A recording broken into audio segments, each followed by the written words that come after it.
So first I'll do those two questions which I gave in the last class. If I remember correctly, two questions, right? Did I give two questions? I don't know. One was, yeah, I remember it now. I think I remember it. One question was there is a wall like this, wall, and I think I have a block. Okay, just 1 minute. So I have a block and I'm applying 100 Newton force on this. It's a 2 kg block and I gave coefficient of static friction as 0.5, coefficient of kinetic friction as 0.4, and I said take G as 10 meter per second square. And we have to find friction on block and acceleration of block.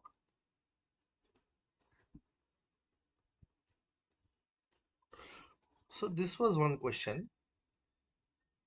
So let's try to solve this. This is a bit twisted. Normally, the horizontal floor will be like this and block is kept on it. And there will be normal contact force on the block because the block wants to go down to the center of the earth, and in the process it is pushing the floor, and so floor will exert a normal force on the block. Here what he has done is he is making the wall and the block touch in this way, that is the block touches the wall in a vertical fashion. Now just a touching will not guarantee normal force, so the 2 kg block must go and press the wall so that there is a normal contact force, and that is achieved by applying this 100 Newton force here. This 100 Newton force would like to take the 2 kg block to the left, so it wants to go to the left, and in the process it pushes this wall, and because of which the wall will exert a normal contact force. So let me draw the free body diagram. So there is this 2 kg block and somebody is applying out this 100 Newton, and the block wants to go to the left, but there is a wall obstructing it, so the block pushes the wall, and hence the wall pushes the block. So that's the whole reason for having this normal contact force. For normal contact force to exist, the two surfaces which are in contact must press each other. This is a very important condition. They must press each other. Just contact is not enough. Then there is of course gravitational force, which is mg, which is 20 Newton. I am taking G as 10. Now the question is, there is also some bonding here. Okay, initially the block was at rest, so there is some bonding, friction, basically some bonds are formed.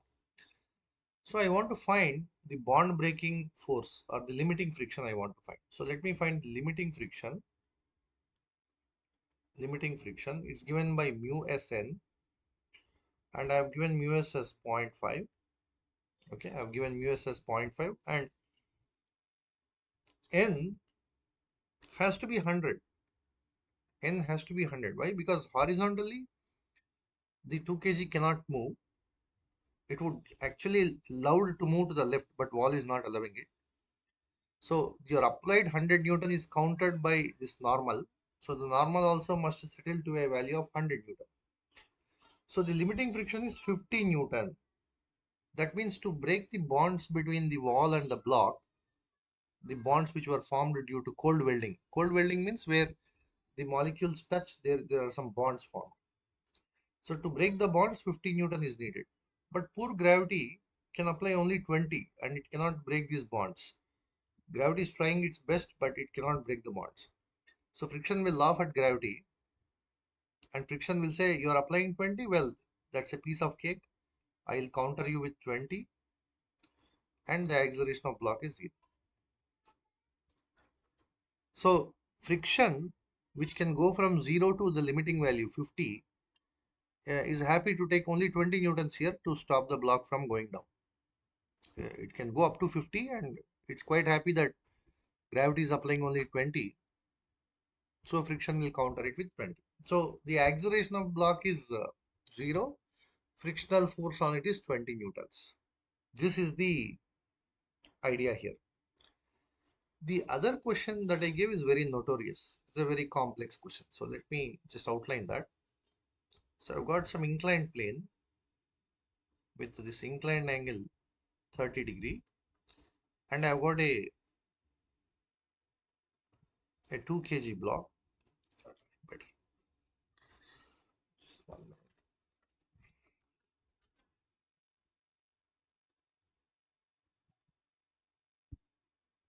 Yeah, this looks much better. So I've got a 2 kg block, and I am applying certain force here so that the 2 kg block is at rest, and I gave the coefficient of static friction as 0.5, and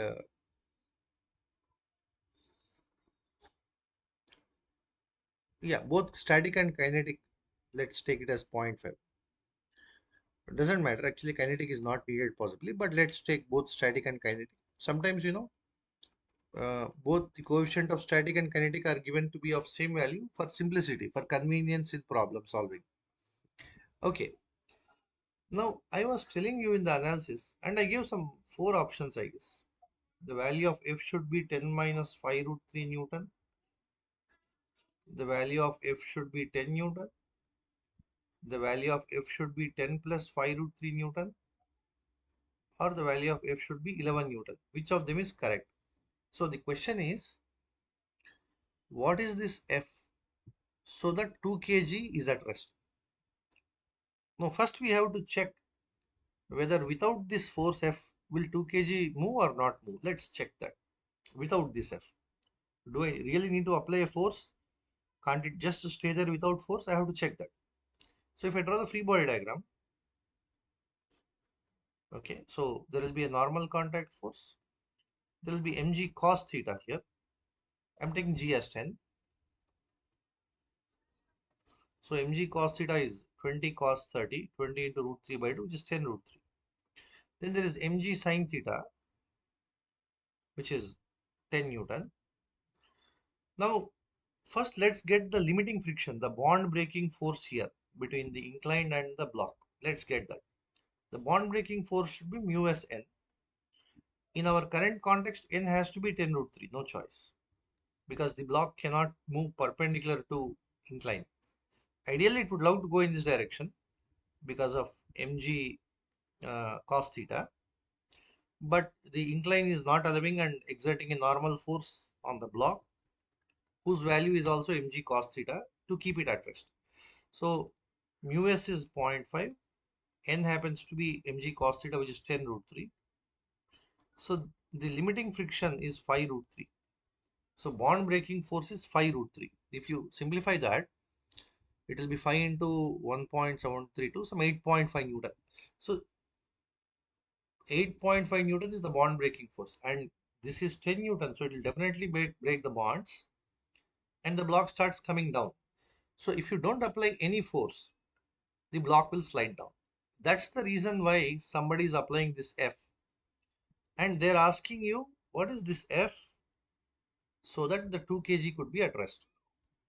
Now surprisingly, the answer to this question is all ABCD. Now that is the reason why this question is very tricky. I can apply 10 minus 5 root 3 Newton and keep the 2 kg at rest. I can apply 10 Newton and keep the 2 kg at rest. Or I can apply 10 plus 5 root 3 and keep the 2 kg at rest. And even 11 Newton to keep the 2 kg at rest. What on earth is happening here? How is it possible? So let's try to understand. Before I go to the proper methodology to solve this question, I'll just show you that all these are possible answers. See, suppose if you apply 10 minus 5 root 3, suppose the A bit, then friction can reach a maximum of 5 root 3. It can take any value from 0 to 5 root 3, the limiting value. So friction will say, Mr. F, you are not sufficient to uh, completely cancel 10 Newton, the mg sine theta. I will also help you. I will come to take my maximum value of 5 root 3. Together you and me will prevent the block from going down and counter the 10 Newton. So 10 minus 5 root 3 is a valid force. If you apply 10 minus 5 root 3 in the upward direction, actually if there was no friction, think about it like this. If there was no friction, the force which you are applying 10 minus 5 root 3 is less than the force by gravity 10 mg sine theta. So the block would have gone down. But luckily for us, there is a friction of 5 root 3. This friction and your applied force together are countering mg sine theta. So the block can stay in equilibrium, no problem. The other way, the other case is you can apply 10 Newton. If you apply 10 Newton, gravity is applying 10 down, you are applying 10 up. This force what you are applying is 10. Friction says, okay, I can relax. I need not exert any force because you are already doing the job of countering this. So here friction will be 0. Static friction is very tricky. Okay, it is a lazy bugger. If other forces are keeping the block in equilibrium, it will not act also. If other forces are unable to keep the block in equilibrium, then it will jump into picture to keep it in equilibrium. But beyond certain point, it may also fail. That's a different issue. So it is a lazy bugger. And in our current case, when you apply 10 Newton, it is not acting because the force 10 which you are applying is exactly balancing mg sine theta and block has no tendency to move. Friction says, fine, you are at rest and I am happy, my bonds are not disturbed. The other possibility, C, is this. Gravity is applying mg sine theta 10. You are applying 10 plus 5 root 3, which is much more than gravity. It's like you are saying to the block, go up.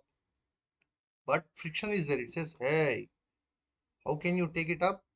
I will apply 5 root 3 along with the mg sine theta to stop you. So you see here, block has a tendency to move up and friction acts down.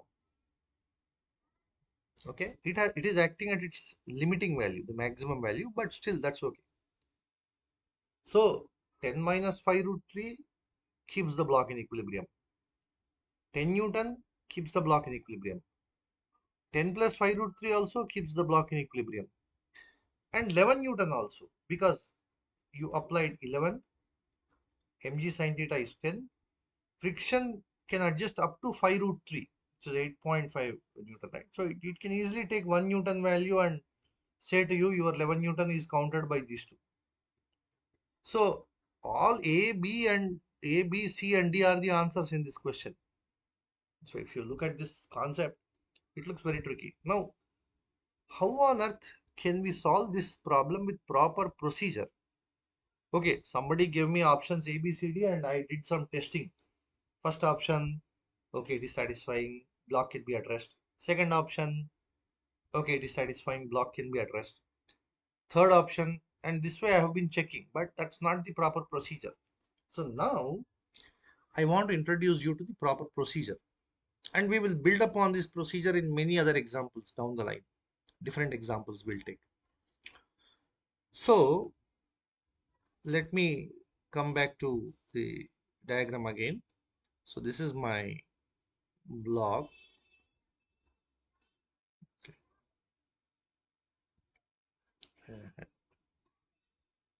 Okay, something like this. Now,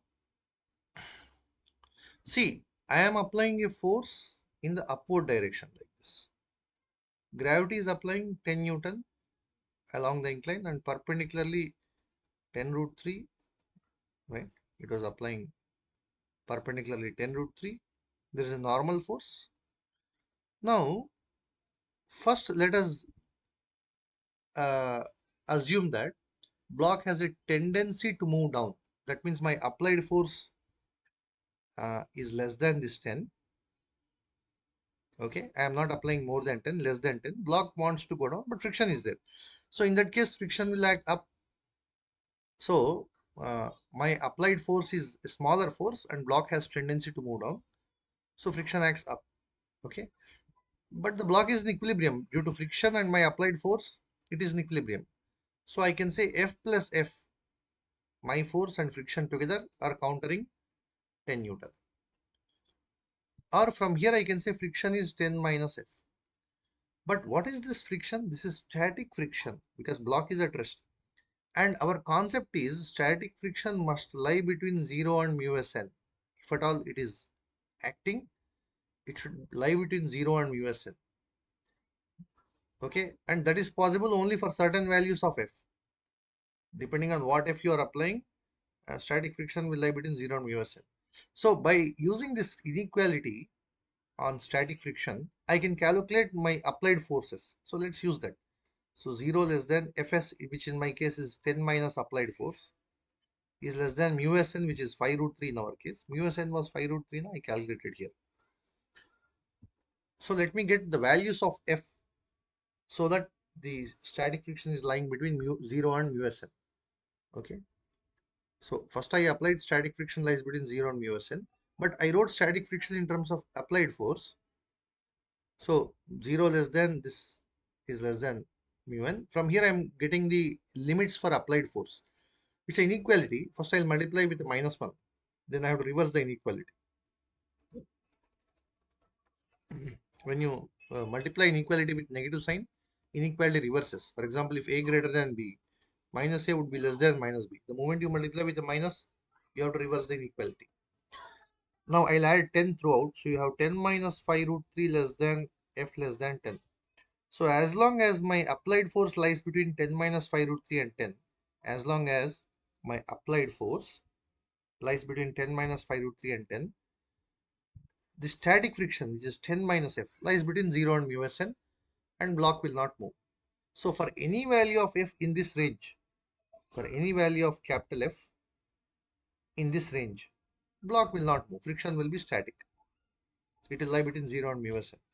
Any value means you can take 10 also, you can take 10 minus 5 root 3 also, you can take 9 also, whatever. All these are possibilities. Okay. By the way, what is 10 minus 5 root 3? Some 2 point something, whatever, some force, whatever.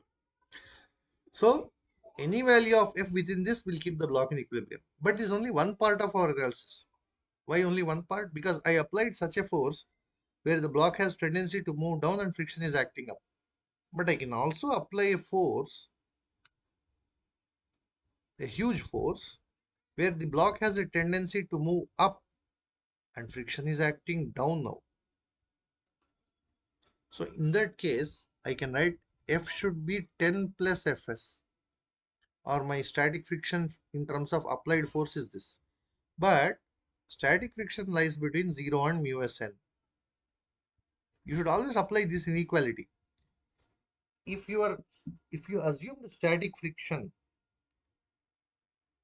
is acting on the block, it should lie between 0 and mu Sn. If it doesn't lie, then your assumption is wrong. It is not static friction. Something else is happening. So we will see all of this in coming problems also. So here I am applying a huge force on the block in the upward direction. Block has a tendency to move up. Hence friction is acting down. Okay. But it is keeping the block in equilibrium. So if I apply the net force 0 condition, the forces up along the incline, that is capital F, should be forces down along the incline, which is 10 plus Fs. So from here static friction is F minus 10, but it should lie between 0 and 5 root 3. So 0 less than F minus 10 less than 5 root 3. So I can write 5 root 3 less than, sorry, my bad. 10 less than F less than 10 plus 5 root 3. I'm adding 10 everywhere. So even for these values of F, the block will be in equilibrium. Why? As long as F lies in this range, static friction will lie between 0 and mu Sn, and block will be in equilibrium. That means previously I got 10 minus 5 root 3 to 10. For all those values, block will be in equilibrium with friction acting up. Whereas from 10 to 10 plus 5 root 3, the block will be in equilibrium with friction acting down. So combining both, I can say 10 minus 5 root 3 less than or equal to f less than 10 plus 5 root 3. These are the values of f for keeping block in equilibrium. That means there are infinite values of f. You can start from 10 minus 5 root 3 and all the way up to 10 plus 5 root 3. Any value of f will keep the block in equilibrium. If you want to understand this better, let's simplify the example. For instance, suppose I have a block 2 kg and let us say the coefficient of static friction is 0.5. Now somebody says what forces will keep the block in equilibrium? Well, if you don't apply any force also, it will be in equilibrium in this case. But there are many forces which will keep the block in equilibrium. What is the limiting friction? Mu s n, which in this case is 10 Newton. So to break the bonds here, I need to apply 10 Newton. Any force which is less than 10 will keep the block in equilibrium. So how many values of f are there to keep the block in equilibrium? Infinite values. Starting from f equal to 0 up to f equal to 10, any value of f will keep the block in equilibrium. You see, suppose I applied 4 Newton. Friction will adjust to 4. It can adjust up to 10 Newtons and the block is in equilibrium. If I apply 4.1 Newton, friction will be 4.1. It will keep the block in equilibrium. If I apply 6.5 Newton, friction will be 6.5. Like this, there are infinite values of f which will keep the block in equilibrium. Now, this is the reason why static friction is dangerous, fellow. It creates these kind of problems. They can trap you. Okay, so that's the idea. Now, having discussed these two questions, our main discussion in friction would be double block and triple block systems. Double block and triple block systems. What do I mean by that? Double block system means, so you have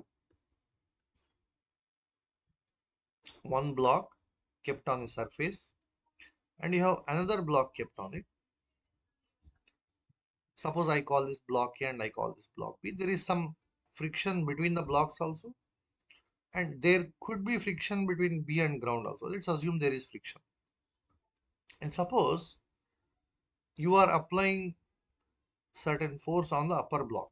Okay, they give the masses, they give the coefficients of friction, and whatever force you are applying, everything is given, and they are asking you to find the acceleration of the blocks. Now, why this is tough? See, it is tough because you do not know whether after applying this force, you do not know immediately without solving whether these two blocks move together or will they move separately. It depends on many conditions. It depends on the coefficient of friction between the blocks. It depends on the friction between B and ground. It depends on the applied force. So you cannot immediately guess when seeing such a problem whether the blocks move together or the blocks move separate. It is very difficult to guess. Okay.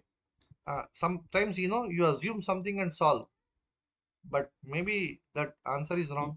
So you cannot, one problem is you cannot guess how the blocks move. Second, if you assume and solve it, you have to verify your assumption. You cannot just solve and say that is the answer. Is your assumption correct? Are the blocks moving together? See, I will tell you one interesting practical scenario. You keep two books on table, one book on top of another. Okay, you keep two books on table. This is book B, this is book A. You apply the force on book A. Generally, most of the time, A will move separately, B may not move. Okay, most of the time, the book B will stay on the table because generally the books are reasonably smooth. But suppose these books are very rough and the friction between the books is very large, but table is smooth. But books are sticky, they stuck together. Then if you apply force on the upper book, both may move together, right? It's not just the book A which will move. A and B together can move. So that's the problem. You cannot tell immediately whether both blocks move together or whether they move separately. You have to assume something, solve it, and verify that assumption. That is the whole challenge in these kind of problems. So let's start with a simple question. Suppose I have got a 2 kg. Let me put this as 3 kg block, and this is a 2 kg block. Okay. And here the coefficient of friction is both static and kinetic. It is 0.5. And let's say here the coefficient of friction, let me say 0.2. Okay. Now I am applying, suppose, 30 Newton force. You have to check whether both blocks move together or they move separate. Now this is the problem. Immediately by looking at the values, you can't even do any guess. You can't say yes sir they will move together, no sir they will move separate. All this is not correct, right? So we don't know how the system will move.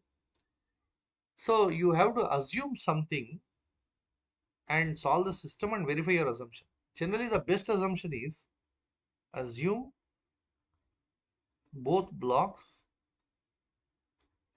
move together. This is the best assumption in such kind of problems. Some people also assume they move separate. That's also okay and you can verify it, but that's a bit more complex sometimes. Best assumption is you always start with the assumption that both blocks move together. See, if you think carefully, indirectly, what are you assuming? You are assuming that there is no slipping between 2 and 3 kg. They are moving together means, this means no slipping between, right, 2 and 3 kg. What does that mean indirectly? That means the friction between 2 and 3 kg will be static. No slipping now.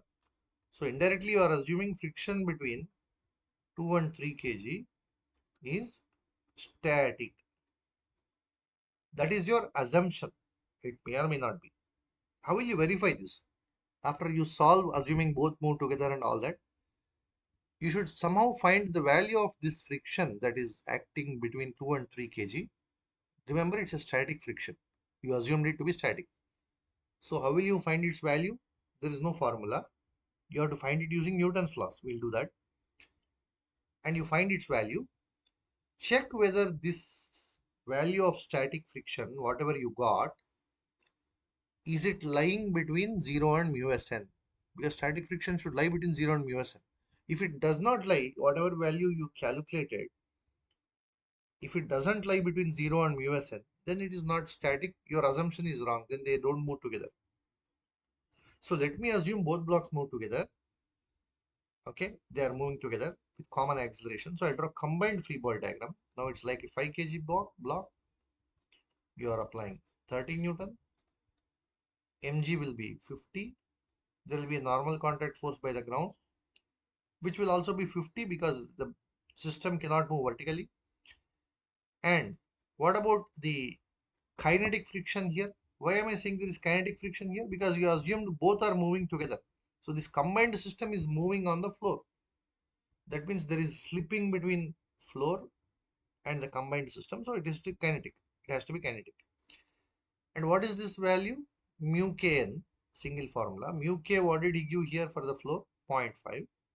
Both mu s and mu k I am taking same. So 0.5 into n will be 50. So 0.5 into 50 is 25 Newton. That's okay. I am applying 30. Kinetic friction is 25.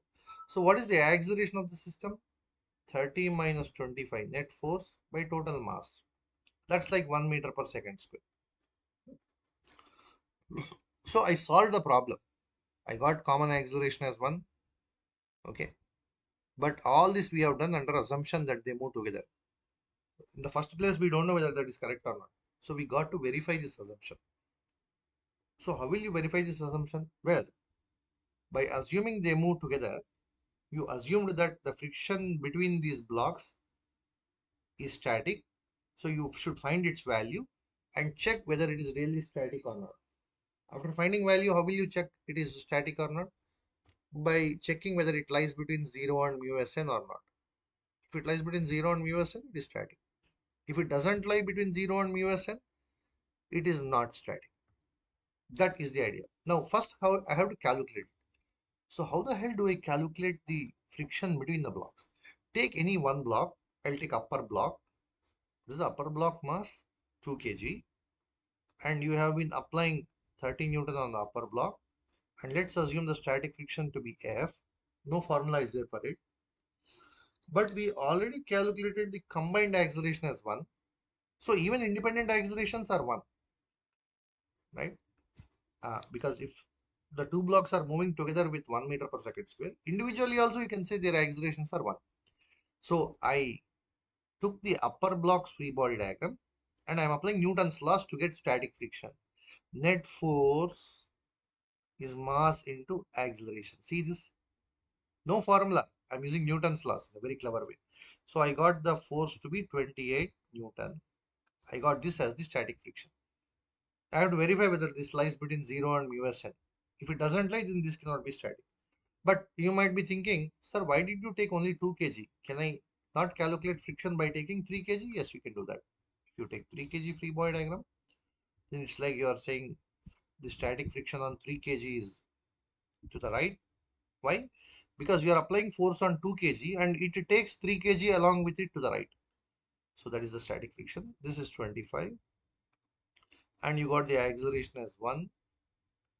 So if you apply Newton's law for this, net force is mass into acceleration and you get F as 28. Doesn't matter. Whichever way you calculate, you get same F. Now you got the value of static friction. You have to check if it is really static friction. It should lie between 0 and mu Sn. Where did you calculate static friction? Here. Okay. What is mu there? 0.2. What is N there? This block's normal force. If you take this block's free body diagram, it will be equal to weight of this block, 20. So mu Sn is 20 into 0.2. That's like how much? That's like 4, and 28 less than 4 is cheating. It's not correct. How can 28 be less than 4? So the friction you calculated doesn't lie between 0 and mu Sn. Means it cannot be static. If it is not static, that means these two blocks cannot move together. Your very assumption is wrong. So we have to go to a different assumption now that they move separate. Okay, they move separate. So let's go with that assumption. Let's assume they move separate. These problems are very, very tricky. Two block itself is very complex, and if you go to 3 blocks, sometimes 4 blocks are being given. So the analysis is very deep and very complex. Anyway, so let's assume they move separate. Then what you should do? We'll take upper separate free body diagram. So upper block 30 Newton, 2 kg. So 30 Newton, mg will be 20. N on this will be I'll say n dash. It will also be equal to 20 because it cannot accelerate vertically. And what about friction on this? I assumed they move separate, so friction here will be kinetic. Okay, that will be mu kn. What is mu k between the blocks? Same as mu s only because I gave only 0.2. So 0.2 into n dash, 0.2 into 20. That is 4 Newton is the kinetic friction. And this will have some acceleration a2 kg. So I'll calculate it. Net force 30 minus 4. Net force is mass into acceleration. Net force is the cause, acceleration is the effect. So we have a2 kg is 13 meter per second square, right? I got 2 kg's acceleration. What about 3 kg? Now look here.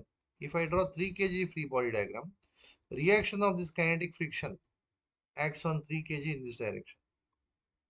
Okay. What about the bond breaking force here, limiting friction between 3 kg and ground? You see the normal force, where was that? The normal force on 3 kg due to the ground it is 50. Okay, because anyway both the blocks are there, it will be 50. So what is the limiting friction? 50, sorry, 50 into 0.5, 25. So here you need 25 Newton to break the bonds, but there is only 4 Newton force on 3 kg, and that too applied by 2 kg. So will the bonds break? No. So this friction will adjust to 4, and acceleration of 3 kg will be 0. It cannot move. Once again, why 3 kg cannot move? Let us understand. What is the force on 3 kg? It is the frictional force due to the moving 2 kg that is applied on 3 kg. When 2 kg moves, it will rub 3 kg. It will rub 3 kg, and there is a friction. That friction is 4 Newton. This 4 Newton on 3 kg cannot break the bonds here. Okay, I'll give an example. You take a very heavy table, put a book on it. This is like your table. This is your book. You apply force on the book. Will the table move? You try your best. It won't move. You are applying force on the book. Book will move. Book will rub the table and exert a friction. But that friction cannot move the table because the table and ground have got a huge bonding. You cannot break that bond that easily. This coefficient is 0.5, means there is a huge bonding here. So it's not easy to break, right? Whereas this coefficient is 0.2, so the friction here is small value. So this is the logic. So that means now 2 kg will move with 13 meter per second square. 3 kg won't move. So this kind of analysis must be done in these problems. Otherwise we can't do that. Now let us see some specific type of questions. I want to maybe take my, let me open my drive and uh, friction blocks.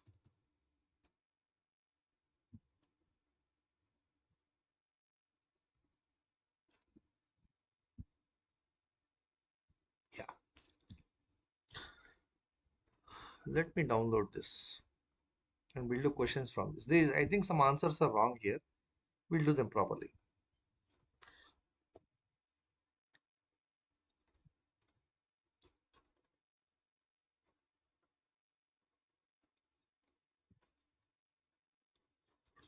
So let's go to this first question. Let's copy this.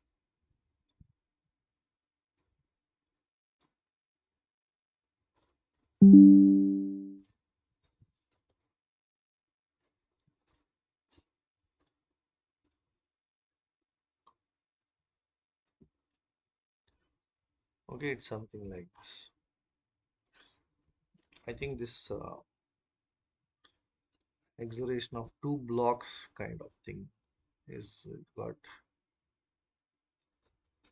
I'll once again write it here.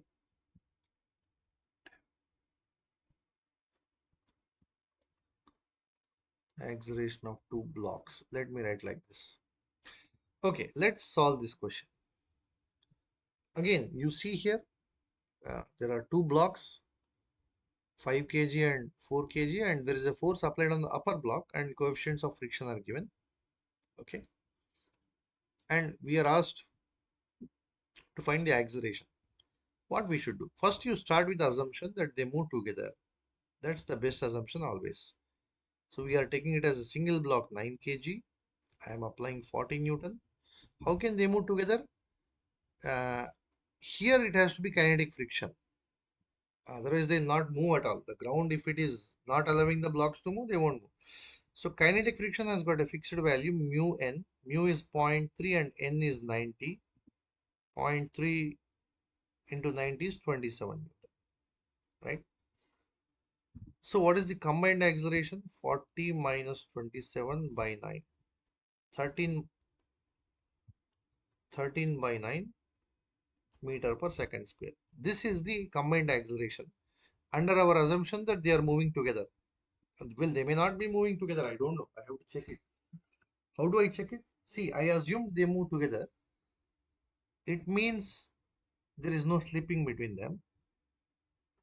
It means friction between them is static.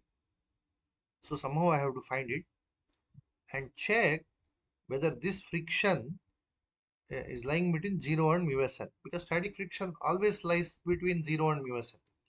If this friction what I calculated doesn't lie between 0 and mu s n, I am screwed. Then they don't move together.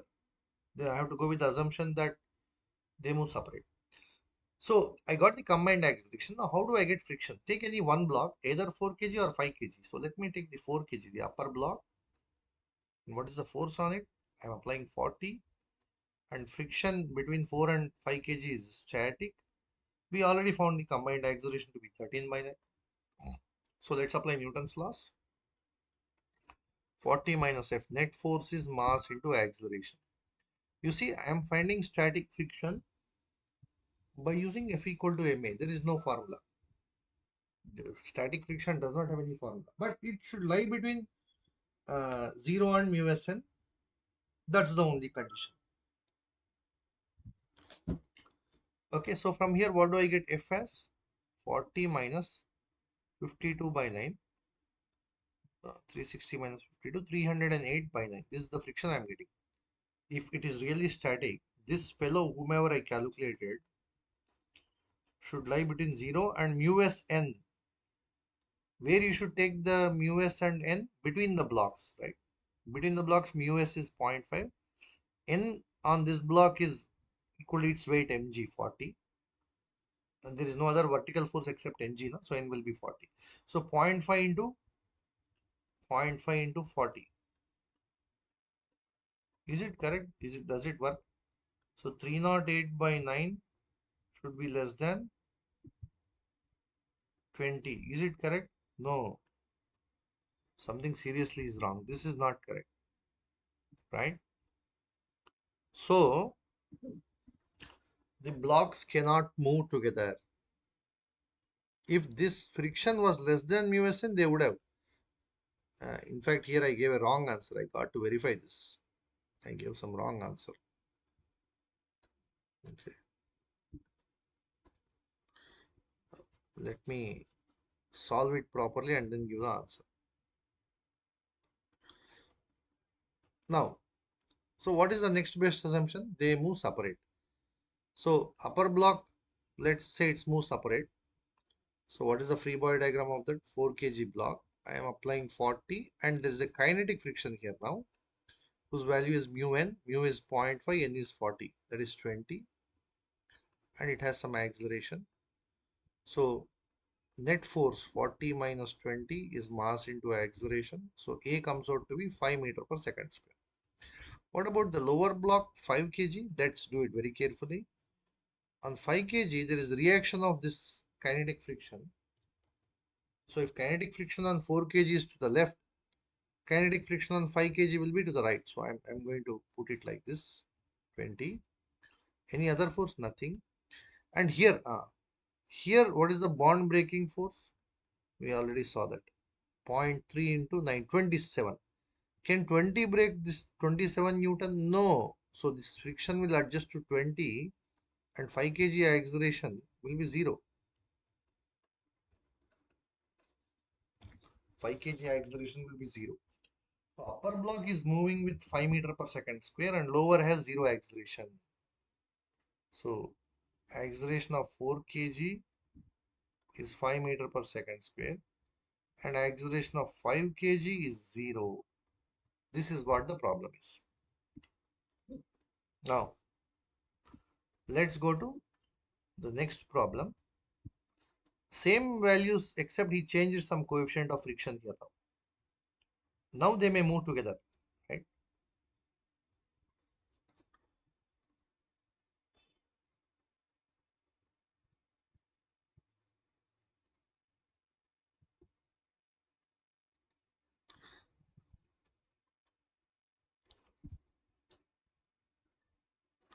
Just give me 1 minute. Huh? This is 5. I better change it. In my drive.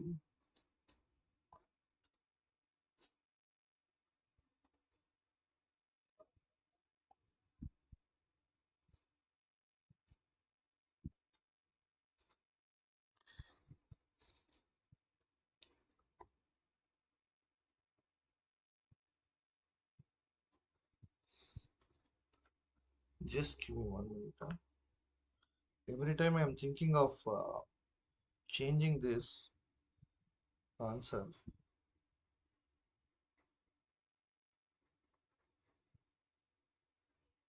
Yeah.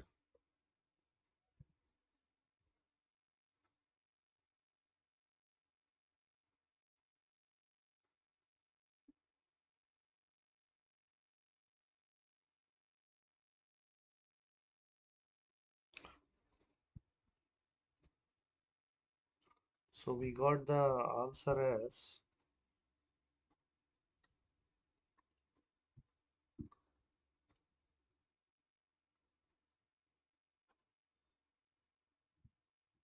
five. Okay.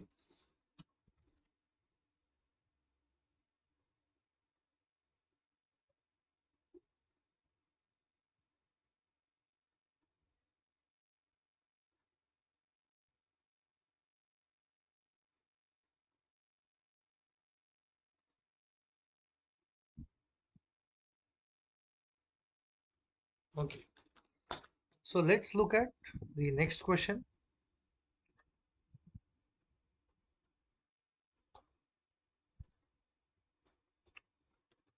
This one. Same blocks, but I slightly changed the coefficient of friction.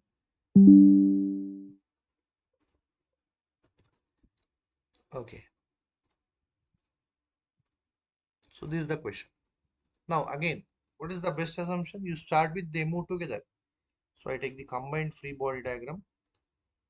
I am applying 40 Newton and there is a kinetic friction mu which is 0.1 and n will be 90 which is 9. Okay, 0.1 into 90. Why n is 90? Because mg is 90 and there is n. There is no other force in vertical direction. No acceleration in vertical direction. 9 kg. So the combined acceleration, if I call it A will be 40 minus 9, which is 31 by 9 meter per second square. So I got this as the acceleration, assuming they move together. Now I have to verify whether really they are moving together or not. So how do I verify? Use this acceleration to get friction on the upper or lower block between the blocks. So I'll take 4 kg. You are applying 40. There is a static friction. You already found the acceleration to be 31 by 9. So apply Newton's laws. Net force is mass into acceleration. So friction comes out to be 40 minus 124 by 9.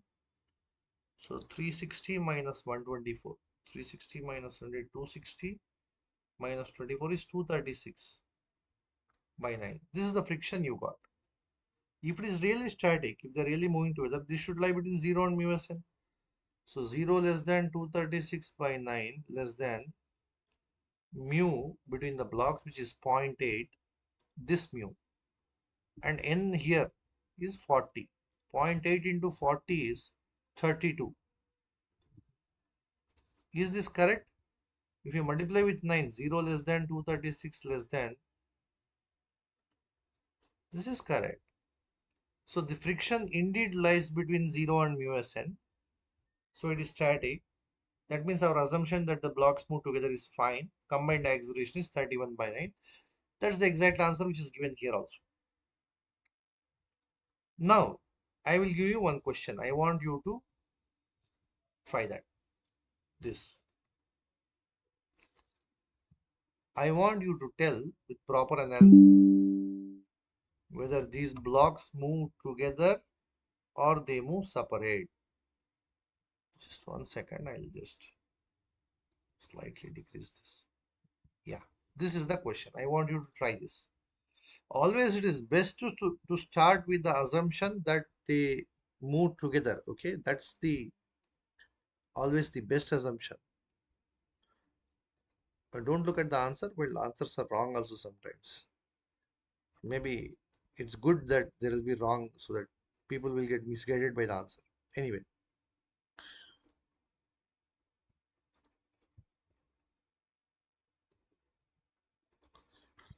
so try this.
Is it okay, Hamna? Are you able to do it? Yes, sir. Yes. Okay.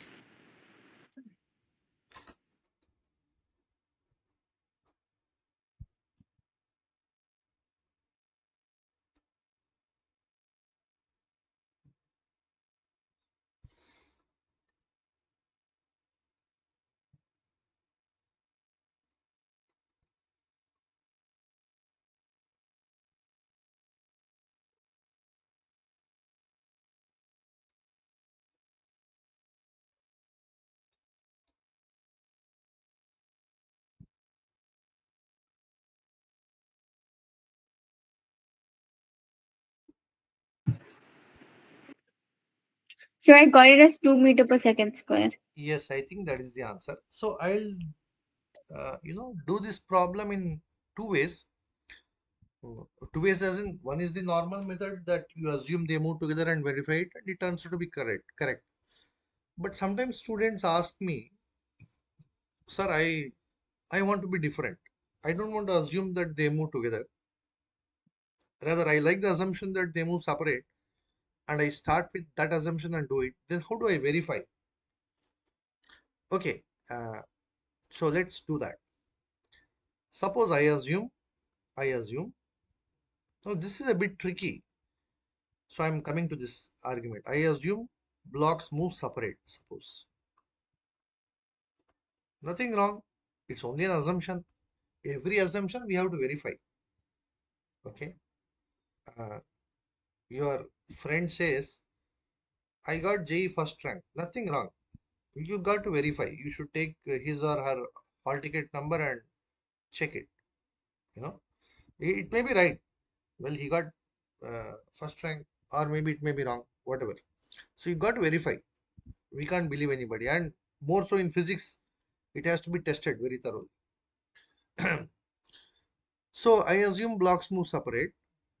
So everywhere there is kinetic friction if they are moving separate. So let me take the upper block free body diagram.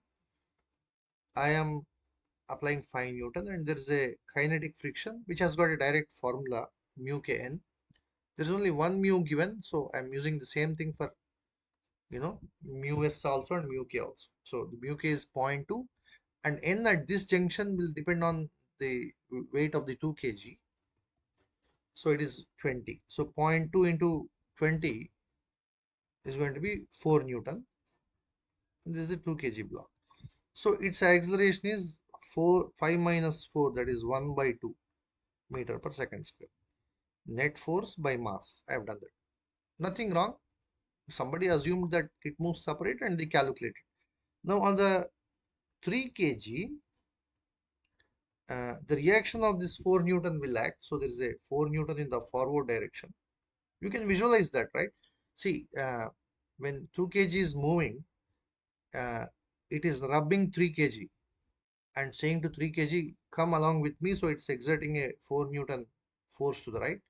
3 kg is saying, come on, you slow down, and applying 4 Newton on 2 kg in this way. Sorry, in this way. Okay. And you have applied a 10 Newton, and here also there is a kinetic friction of mu n 0.1 into 50. Here the normal force will be 50, right? Because both blocks weight will contribute to the normal force. 0.1 into 50 will be 5 Newton.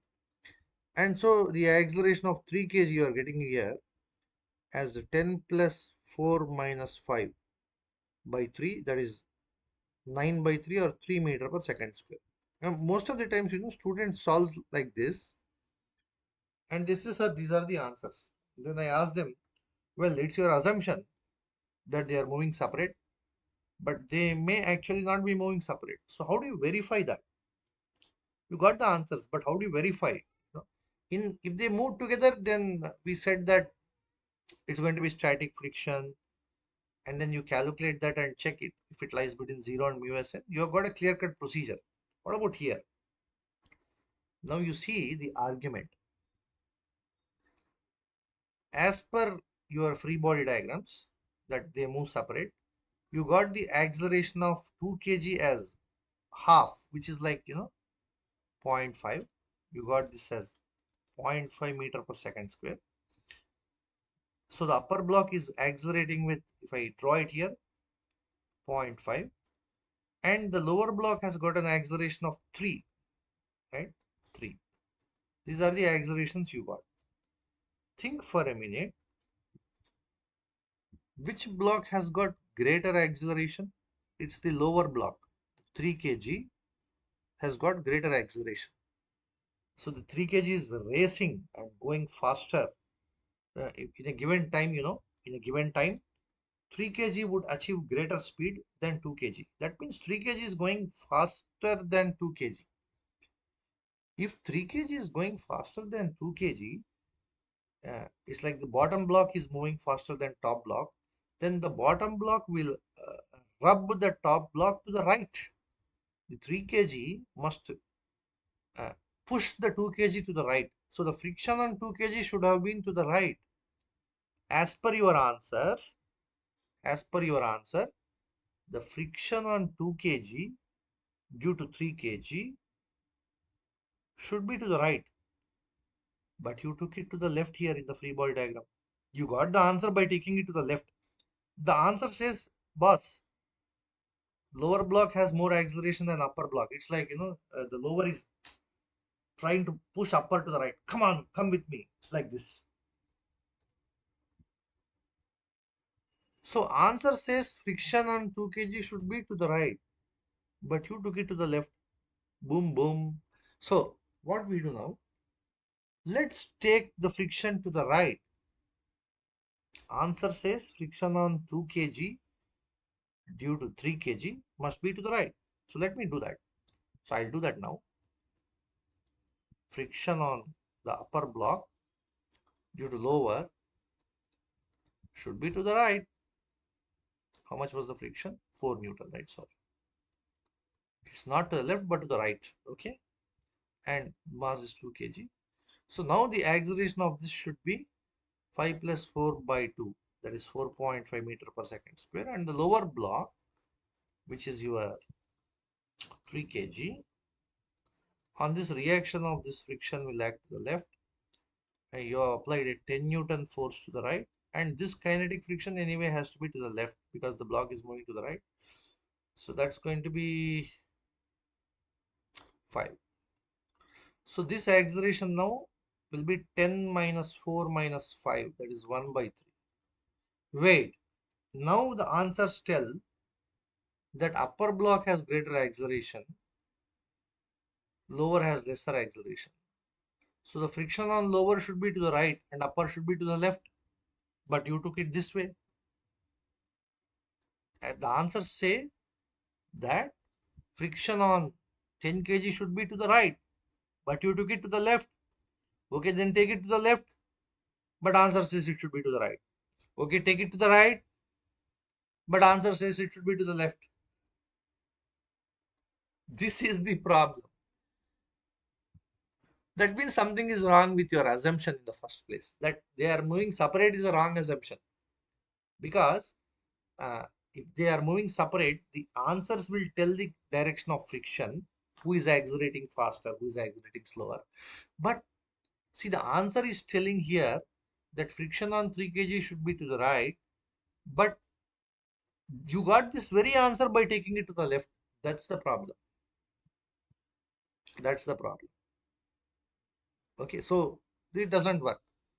So any problem, you can start with any assumption. But by my experience, I found that if you assume they move together and go ahead, that will be much easier always than assuming that they move separate in majority of problems. Now you may challenge me and say, sir, in one case where really the blocks are moving separate, my friend took the assumption that they move separate and in the first instance only she got correct answer. But I took they move together and I found they are not moving together. I had to spend extra time. My answer is she was lucky. In the exam, she was lucky. She got a question where blocks were moving together and she started with that assumption. She was lucky.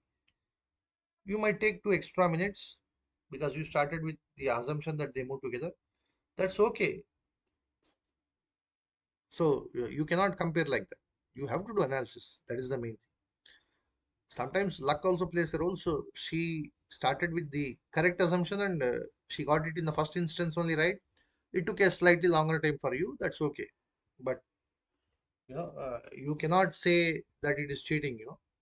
Everybody has their own style of assuming things. Now, as you have done now, they move together.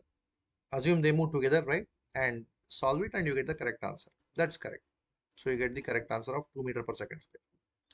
So how do I do that now? I'll do it here. Oops. Sorry.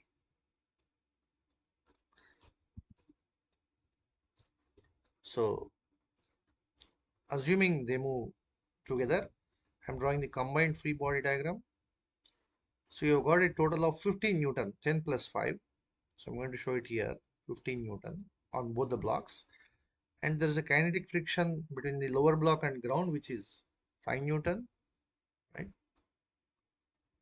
And combined mass is 5 kg. So acceleration is net force, which is 15 minus 5, 10 by 5, 2 meter per second square, assuming they move together. But that's only an assumption. Now using this assumption, we'll get the friction. So take the upper block or the lower, whichever you feel comfortable. On the upper block, there is a 5 Newton. There is a static friction because they are moving together. Upper block's mass is 2 kg and we already found the acceleration to be 2, which means 5 minus F is 4 and F is 1. If this is really static friction, this fellow 1 should lie between 0 and mu Sn. This mu Sn, mu here is 0.2 and n here is 20, which is 4, right? 0 less than 1 less than 4, which is correct. So they move together and combined acceleration is 2. So this is the idea behind solving two block systems. It's still not over. I have even more complex questions in 2 block. Then we have the notorious 3 block, okay, which again is a very tricky thing. We have to do it very systematically. Once we do 3 block, then more or less this friction business will be done. Then we can go to work energy, very interesting chapter. Okay, so that's it for today. I hope it's clear. Any doubts? Anything you have? No, sir, no doubts. Excellent. Excellent, Amna. We are in good pace. So we'll again tomorrow. I'll update you. I'm busy in the next 2 days, so if possible, I'll take tomorrow because day after tomorrow, I'm not sure whether I can take or not. But tomorrow I'll update you.